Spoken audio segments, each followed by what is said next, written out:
Stewart Shops is seeking a buyer for 5 convenience stores.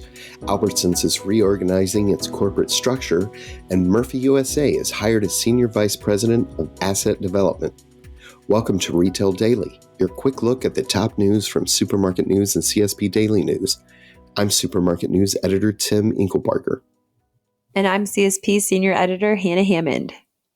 Stewart Shops is seeking a buyer for 5 convenience stores as part of an agreement with the FTC to facilitate the closing of the acquisition in December of Jolly Associates.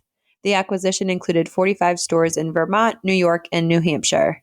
3 of the stores Stewart Shops is selling to alleviate potential competitive issues are Jolly stores, and 2 are Stewart Shops. Albertsons is reorganizing its corporate structure, according to a story in Boise Dev. This comes after the grocery chain announced plans to cut $1.5 billion in spending over the next 3 years. The news organization reported Tuesday that the Boise-based grocery chain released an internal memo that it is combining its Intermountain division with its Denver division. Murphy USA has hired Jim McPhail as its senior vice president of asset development.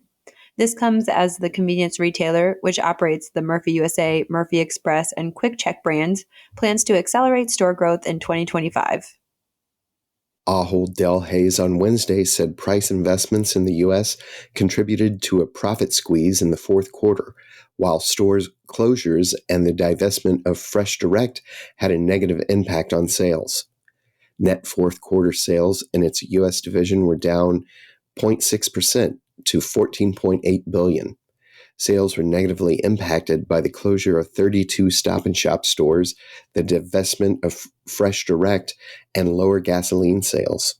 Taco pizza is now on the menu at Racetrack. Each slice is made with a zesty nacho cheese base and topped with mozzarella cheese, beef crumbles, pico de gallo, and drizzles of taco sauce. Aldi fanatics swarmed the discount grocery chain's so-called Aisle of Shame on Wednesday for one of the most highly anticipated days of the year, the Aldi merch drop. Aldi has featured some incredible deals in the past, such as its branded pet sweatshirts, windbreakers, socks, and a pair of sneakers for just $12.99. This year was no exception for the German no-frills grocer, but the focus is on toys. You don't have to be a kid, though, to enjoy the plushy anthropomorphic produce dolls or the Lego-esque store and semi-truck playsets. Olympia, Washington-based Nisqually Markets launched its new loyalty mobile application that features customer rewards, subscriptions, and more. Liquid Barcodes, the loyalty platform for convenience retailers, developed the app. The new app, Go Nisqually Markets, is available at all the retailers' locations. The fourth quarter allowed Spartan-Nash to realize the financial benefits of its 2 acquisitions in late 2024, and the multi-channel company said it has its eye on further growth. During the Q4 earnings call on Wednesday, Spartan-Nash CEO Tony Sarsam mentioned that fourth quarter traffic was soft for the grocer, but stronger than expected performance from the acquisitions led to a 7.7% year-over-year increase in net sales.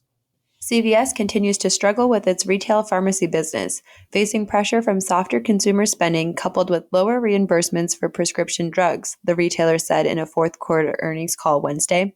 While overall sales topped estimates, CVS's troubled insurance business continued to see higher medical costs in Q4. Kroger has named longtime PepsiCo financial executive David Kennerly Senior Vice President and Chief Financial Officer, filling a position that has been held on an interim basis for nearly a year. Kennerly will succeed Todd Foley, who was named interim CFO last February when the retailer announced the departure of its previous CFO, Gary Millerchip, who left to become CFO at Costco Wholesale Corp. And that'll do it for today's episode of Retail Daily. Subscribe on Apple Podcasts, Spotify, and more for your daily dose of retail news.